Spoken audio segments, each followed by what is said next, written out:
क्या आपके साथ भी कभी ऐसा हुआ है कि किसी छोटे मोटे झगड़े की वजह से आपके खिलाफ पुलिस ने तुरंत कार्रवाई कर दी हो, या फिर आपने अक्सर सुना हो कि शादी के छोटे मोटे विवादों में भी लोग तुरंत पुलिस के पास पहुंच जाते हैं। इससे बात इतनी बिगड़ जाती है कि सुलझने की बजाय और ज्यादा उलझ जाती है। तो आज हम एक ऐसे ही इंपॉर्टेंट मुद्दे पर बात करने वाले हैं। नमस्कार दोस्तों, मैं हूं आपका वकील दोस्त एडवोकेट राहुल लखेरा, और आज हम बात करेंगे एक ऐसे कानून के बारे में जिसका मकसद तो बहुत नेक है, लेकिन जिसका गलत इस्तेमाल भी बहुत होता है।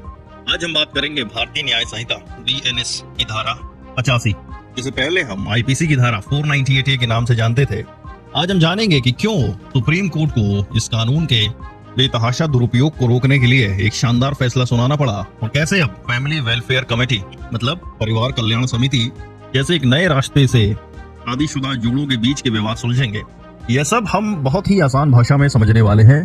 दोस्तों, जब हमारे देश में शादियां होती हैं तो अक्सर कहा जाता है कि यह दो परिवारों का मिलन है, लेकिन कई बार इस मिलन में छोटी मोटी खटपट हो जाती है। यह खटपट कभी कभी इतनी बढ़ जाती है कि बात पुलिस थाने तक पहुंच जाती है। पहले हमारे पास ऐसा कोई कानून नहीं था जो शादी के बाद पत्नी के साथ होने वाली क्रूरता को रोक सके।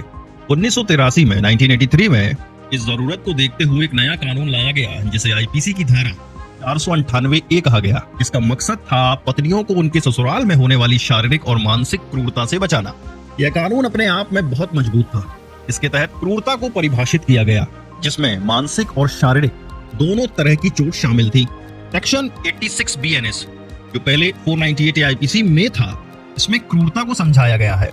BNS सेक्शन 86 इसके मुताबिक क्रूरता का मतलब होता है कोई ऐसा जानबूझकर किया गया बर्ताव जिससे महिला को आत्महत्या करने पर मजबूर होना पड़े, या उसकी जान, शरीर या सेहत, मानसिक या शारीरिक सेहत को गंभीर खतरा हो। महिला को इस मकसद से परेशान करना कि वह या उसके परिवार वाले कोई गैर कानूनी प्रॉपर्टी या वैल्यूएबल सिक्योरिटी की मांग पूरी करें, या अगर वे इस मांग को पूरा नहीं कर पाते तो उन्हें परेशान करना। यह कानून मेरे दोस्तों एक तरह से गेम चेंजर था, क्योंकि इसने दहेज और घरेलू हिंसा से जुड़ी मौत और परेशानियों को रोकने की कोशिश तो की। इसके लिए भारतीय साक्ष्य अधिनियम मतलब इंडियन एविडेंस एक्ट में भी बदलाव किए गए। सेक्शन 113A और सेक्शन 113B को जोड़ा गया, जो अब भारतीय साक्ष्य अधिनियम 2023 में सेक्शन 117 और सेक्शन 118 बन गए हैं।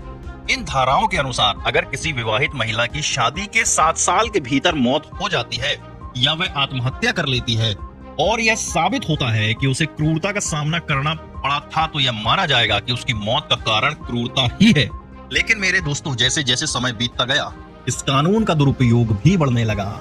आपने भी सुना होगा कि कई बार छोटे मोटे झगड़ों में पति और उसके पूरे परिवार, यहाँ तक कि दूर के रिश्तेदार को भी इस केस में घसीट लिया जाता है। RTI के आंकड़ों में पता चला है कि दिल्ली में 2021 से 2024 के बीच 9,950 मामलों में से केवल 0.2% में ही सजा हुई। बाकी मामले या तो खारिज हो गए या उनमें बरी कर दिया गया। यह आंकड़ा दिखाता है कि कहीं ना कहीं इस कानून का इस्तेमाल गलत तरीके से हो रहा है। दोस्तों, इस गंभीर समस्या को देखते हुए इलाहाबाद हाई कोर्ट ने Mukesh Bansal versus state of UP के केस में एक शानदार रास्ता निकाला। उन्होंने कहा कि पुलिस तुरंत गिरफ्तारी ना करे, बल्कि एक फैमिली वेलफेयर कमेटी बनाई जाए जो पहले मामले को सुलझाने की कोशिश करे।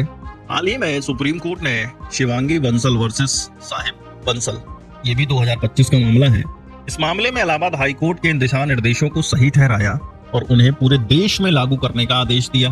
अब सवाल यह है कि यह फैमिली वेलफेयर कमेटी क्या है और कैसे काम करती है।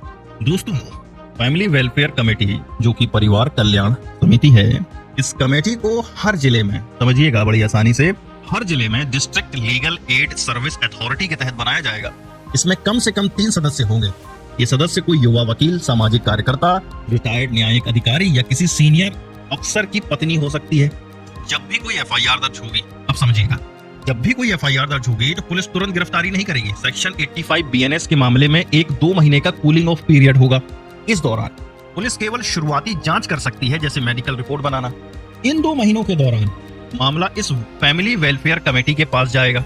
यह कमेटी पति और पत्नी और उनके परिवार के 4 सीनियर सदस्यों को बुलाकर उनसे बातचीत करेगी। अगर वे मामला सुलझा लेते हैं तो केस बंद कर दिया जाएगा, और अगर सुलह नहीं होती है तो कमेटी अपनी रिपोर्ट पुलिस को सौंपेगी, जिसके बाद ही आगे की कानूनी कार्रवाई होगी। तो देखो, यह कदम एक तरह से विन विन सिचुएशन है। इससे उन लोगों को राहत मिलेगी जिन पर झूठा आरोप लगा है, और असली पीड़ितों को भी जल्दी न्याय मिलेगा। इस तरह कानून का गलत इस्तेमाल भी रुकेगा और शादी के रिश्ते भी बच सकेंगे। लेकिन इसका मतलब यह बिल्कुल नहीं है कि यह कानून कमजोर हो गया है। आज भी सेक्शन 85 बीएनएस उन महिलाओं के लिए एक मजबूत ढाल है जो सच में क्रूरता का सामना कर रहे हैं। यह बस उस प्रक्रिया को और ज्यादा निष्पक्ष बनाता है। तो दोस्तों, इस जजमेंट से यह साफ हो जाता है कि कानून को खत्म करने की जरूरत नहीं है, बल्कि उसके इम्प्लीमेंटेशन को बेहतर बनाने की जरूरत है। तो दोस्तों, अगर आपको यह जानकारी अच्छी लगी हो तो इस वीडियो को लाइक करें, अपने दोस्तों और परिवार के साथ शेयर करें और हमारे चैनल को सब्सक्राइब जरूर करें, ताकि हम ऐसे ही और भी मजेदार और काम की कानूनी बातें आप तक पहुंचाते रहें। मुझे उम्मीद है कि इस वीडियो से आपको सेक्शन 85 बीएनएस और फैमिली वेलफेयर कमेटी के बारे में सारी जानकारी मिल गई होगी। कानून का मकसद हमेशा न्याय देना होता है, और यह नया कदम इसी दिशा में एक बेहतरीन कोशिश है। मैं जल्द ही मिलूंगा एक और शानदार वीडियो के साथ। तब तक के लिए धन्यवाद।